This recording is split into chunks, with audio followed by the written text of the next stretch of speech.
बास झालं. बास झालं मनातल्या मनात रडणं आणि जगासमोर मी खुश आहे म्हणून खोटेपणाने मिरवणं. प्रचंड त्रास होतोय तुला. बाहेर पडायचंय ना यातून. मग आता शांतपणे मी काय सांगतोय ते ऐक.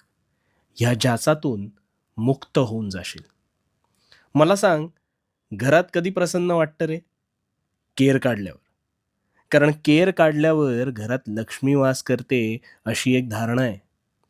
पण मग हाच कचरा जर तू साठवत नेलास, तर घरात दुर्गंधी पसरेल आणि मग काही दिवसात ह्याच दुर्गंधीने घरात रोगराई पसरू शकते. मग नको असलेला विचारांचा कचरा, तो मात्र तू नेहमी कळत-नकळत साठवत नेतोस. ज्याची मुळं तुझ्या मनात घट्ट घर करून बसतात आणि मानसिक स्वास्थ्य बिघडवतात. पण मग या विचारांना मानसन्मान कोण देतं रे? मला सांग ना, कोण देतं?